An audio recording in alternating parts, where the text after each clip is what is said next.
Hello friends, welcome to EPG Pathshala. I am Poonam Chawla, an assistant professor with Maharaja Agrasen Institute of Management Studies in Rohini.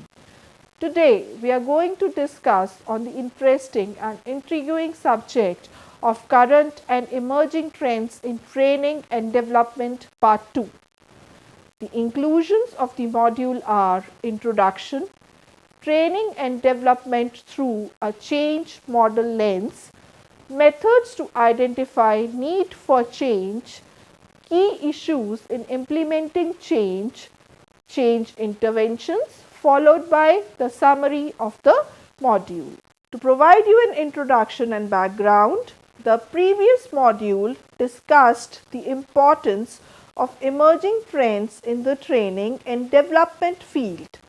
But the truth is that for training and development to be effectively implemented, they must be well accepted by the target audience, and application of newer training methods due to consistent and increased use of technology states that training and development must be viewed from a change model perspective to be successfully implemented.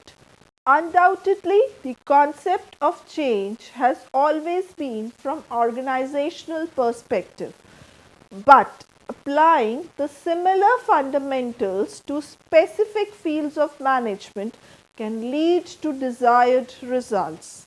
This module discusses the emerging trend of training and development from the change model perspective and adjusts the various methods to determine whether change is necessary and the issues involved in implementing change.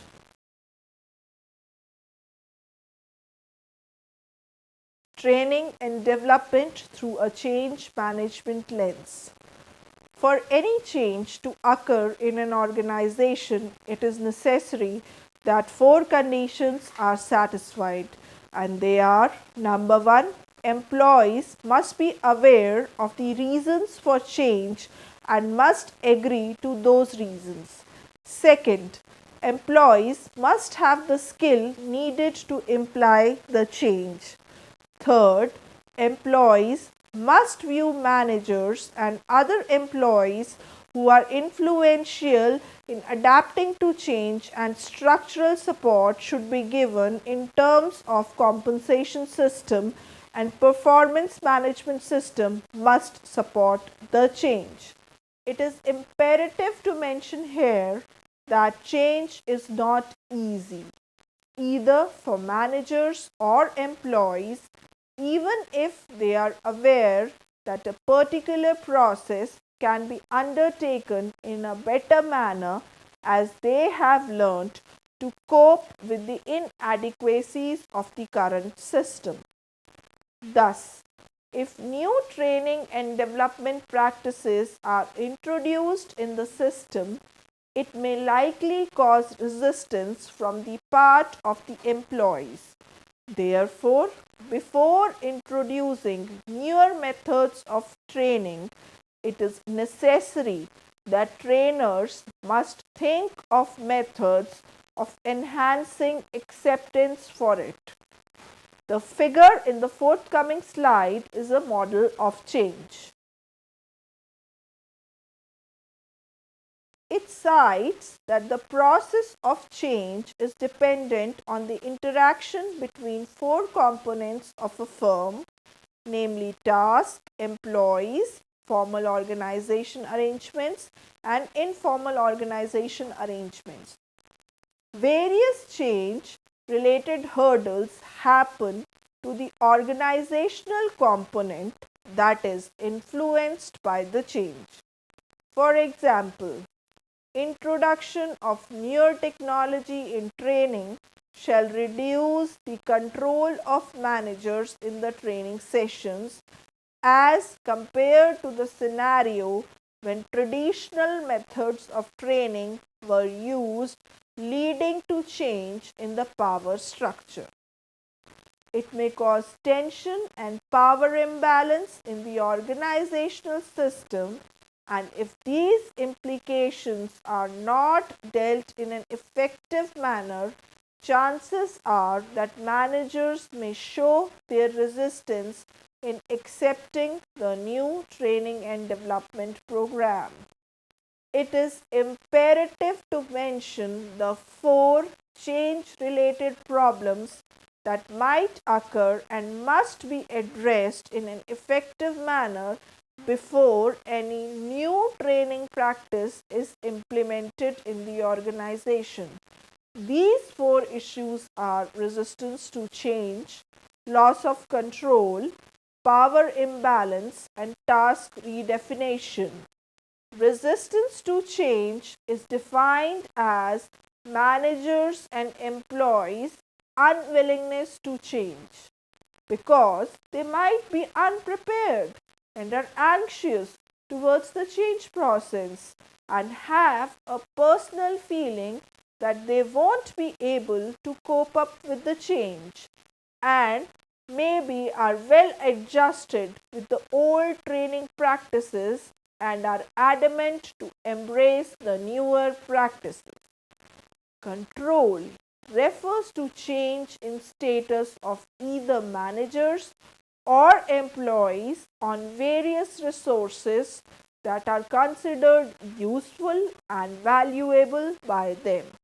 For example, data, information, or money, and adoption of newer technology for training and development can lead to lesser control over resources.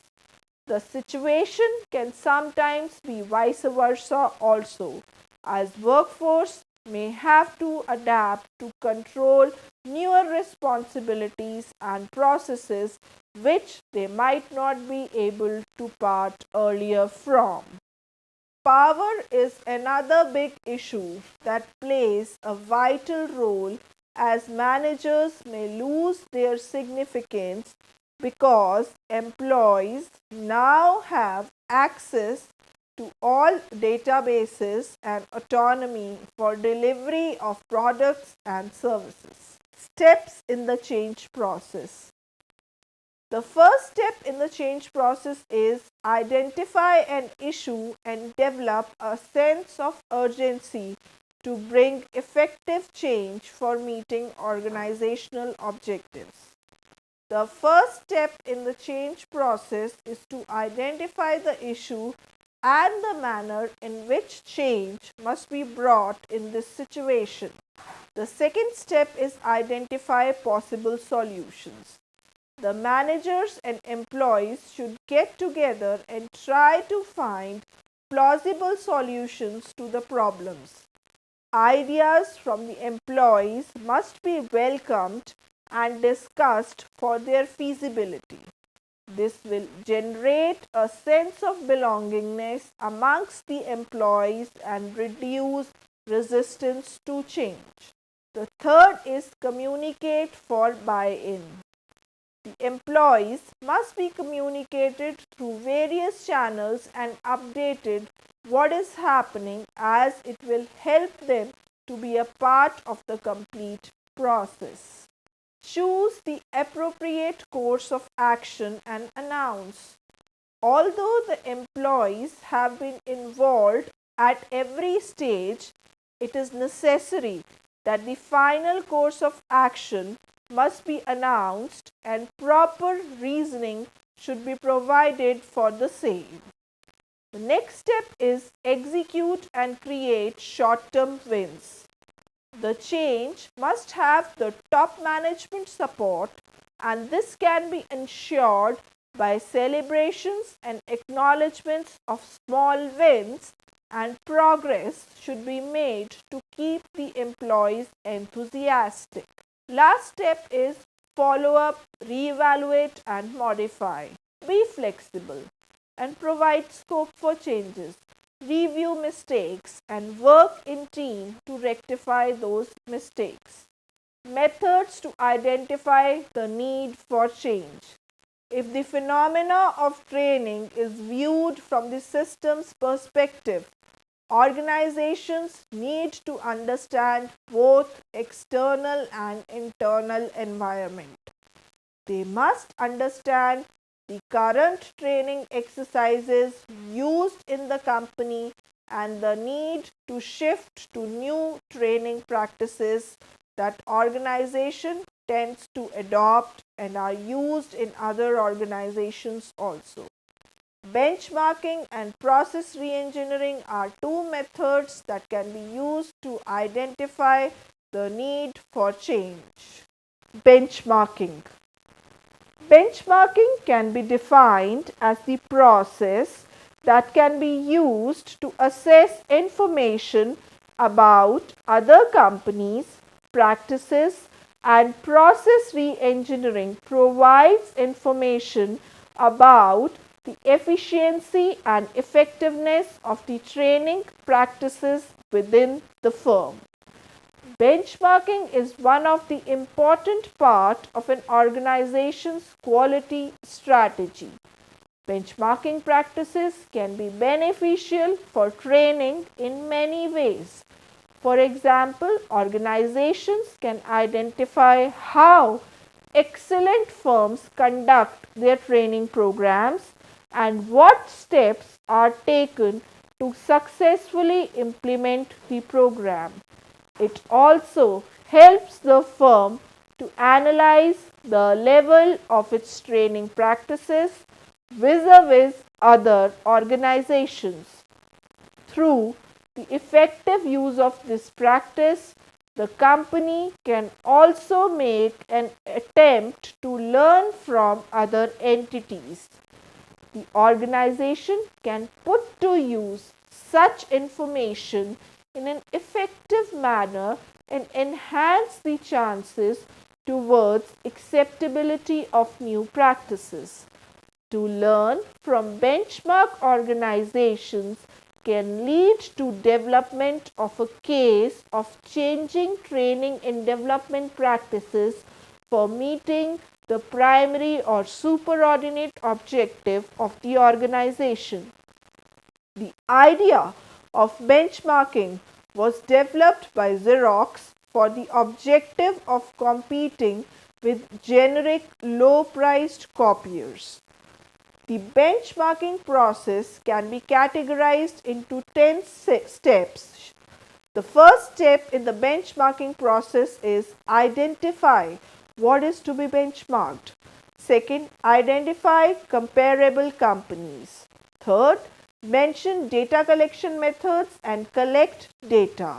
Followed by mention current performance levels, project future performance levels. Followed by communicate benchmark results and gain acceptance. Followed by establish functional goals for the employees. Develop action plans to reach those functional goals. Implement action plans and monitor progress. Once you have monitored your progress, recalibrate your benchmarks.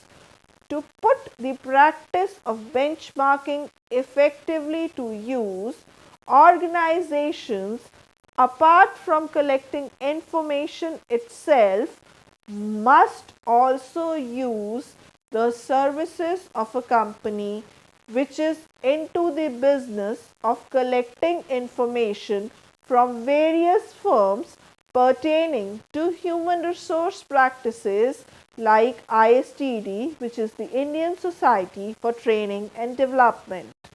There are various factors that trainers must consider while undertaking the benchmarking practice, like mentioning the purpose of benchmarking and the practice that needs to be benchmarked.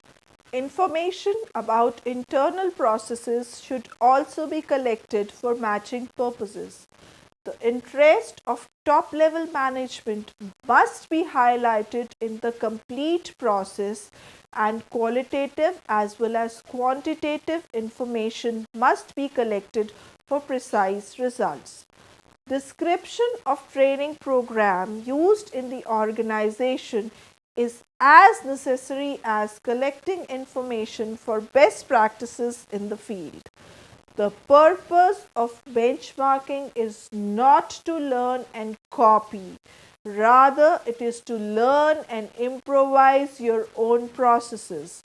To implement the phenomena of benchmarking, it is necessary that the human resource practitioners must not consider the human resource practices in isolation. That is, benchmarking is one component of the improvement process. So, data collected from the process must be viewed on a broader paradigm rather than restricting it to one field or silo for better results. Process reengineering. Trainers must make an attempt to understand the training and development practices which are used in the organization and evaluate them periodically to assess if any change is required. Re-engineering involves a critical evaluation of all the processes and identifies the loopholes in the process so that shortcomings in the processes can be removed or the process can be re-engineered to make it more efficient and effective. The process of re-engineering takes a critical role when the trainers intend to introduce new technology in the training process or want to change the methods that are being used in the training.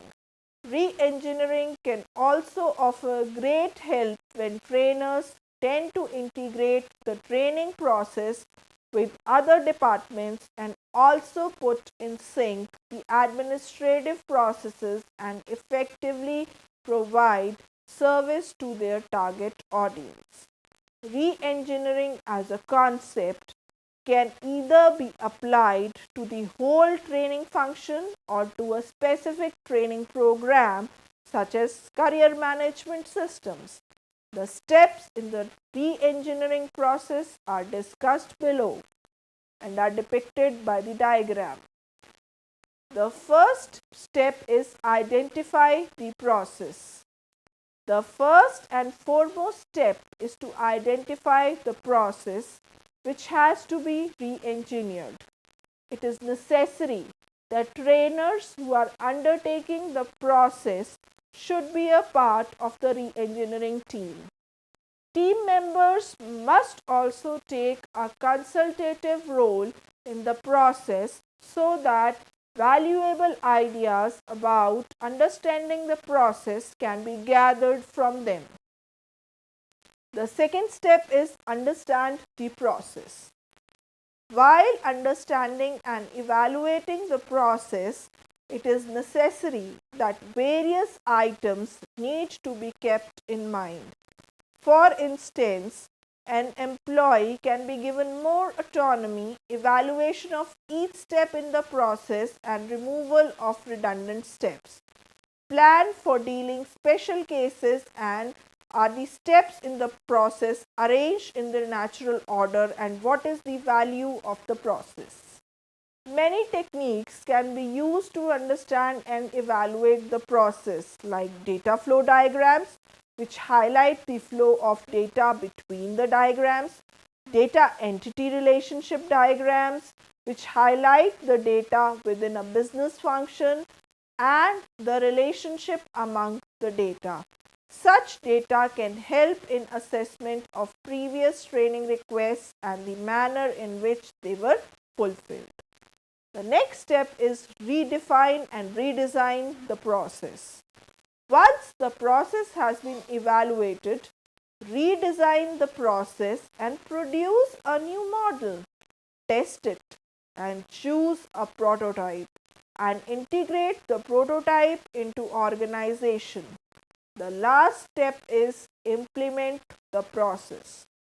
The company tries out the process by testing it in a limited controlled setting before applying it on a larger scale.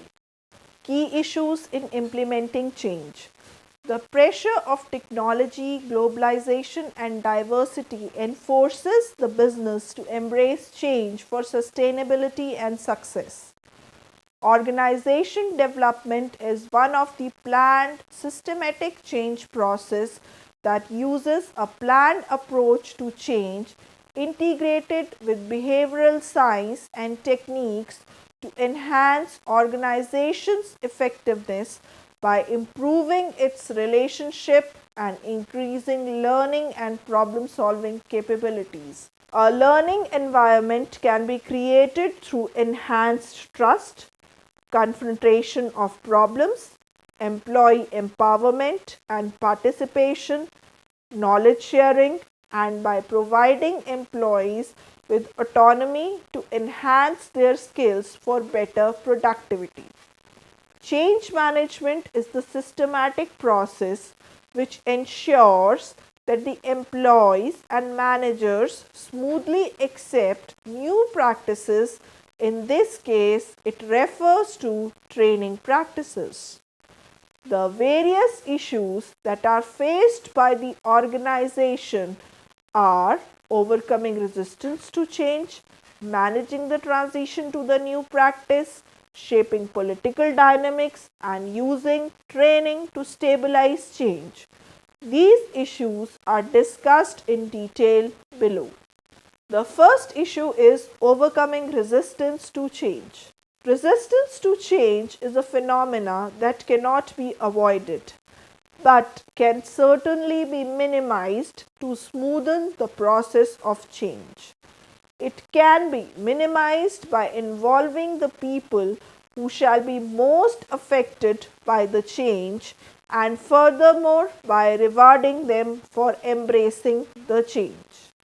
It is imperative that at this stage, management explains the benefits of the new training program to them, which can be in terms of better quality training, connection between training and compensation, and online access to training program.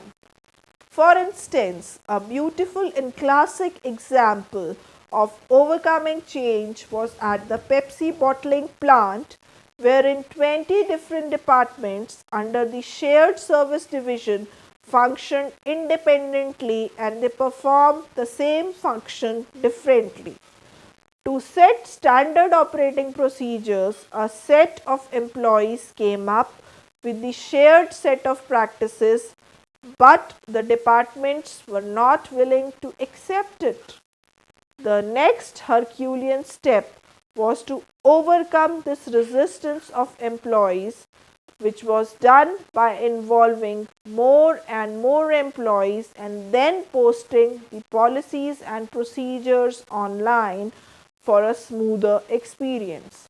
More involvement of the employees led to a better acceptance and helped the company to cut costs. Managing the transition.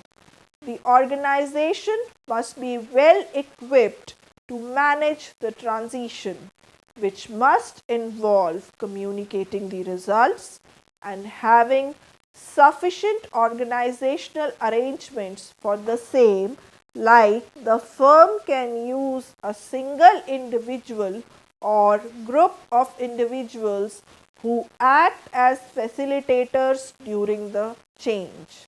The firm can also run the old and new procedures together to highlight the benefits that are associated with the new procedures as compared to the old ones. If any loopholes are identified in the new procedure, they can be worked out. This parallel process is utilized when the company utilizes a new technological input. The next step is shaping political dynamics. It is necessary for the managers to seek attention of formal and informal leaders and take them along in the change.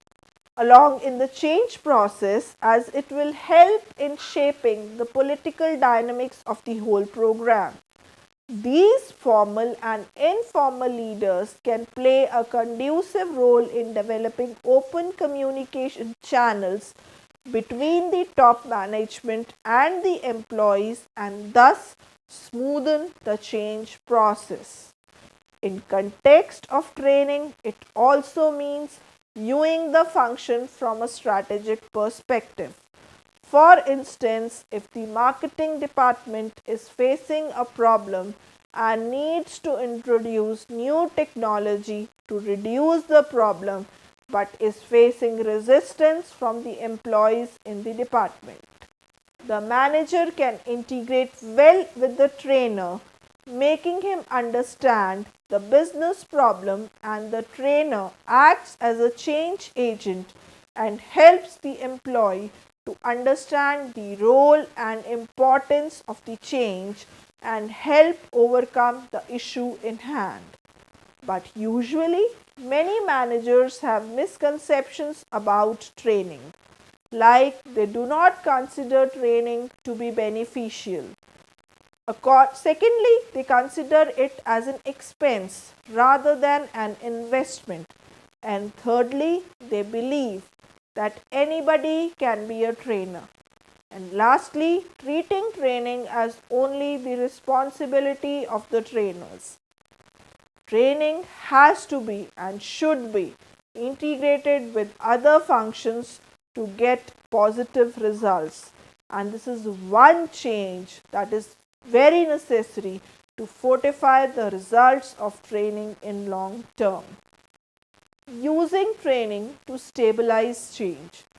After the change has been brought in, it is necessary that people should adopt it as a habit, and training is the key to it. The individuals must be trained for adapting to change and must be evaluated for its effectiveness. Till the time they are not settled in the whole process and the system is in place. Change interventions. Although the focus of the module was to use training as a change intervention, there are many other interventions that have been used by the firms to bring change, namely survey feedback, process consultation, and group intervention. Survey feedback portrays the feedback which is collected from the employees regarding their attitude and perception about an issue, and the results of the same are summarized and discussed with employees to identify problems and plausible solutions.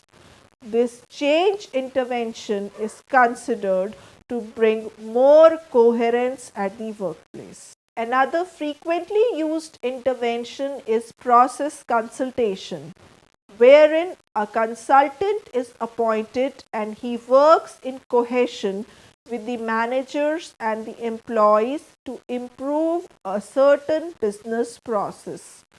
Process consultation can be undertaken for improving the relationship amongst the employees, workflows, manners in which the decisions are made, communication patterns, and so on. Group interventions are usually carried on a large scale and involve the other stakeholders like customers and vendors who meet at an off-site location and discuss the problems and offer meaningful solution to solve those problems. A champion is assigned to follow up on the recommendations of the cross-functional team involving various stakeholders, and top management also takes an initiative to evaluate the recommendations. Summary of the module. This module is second in the series of emerging trends in training and development scenario.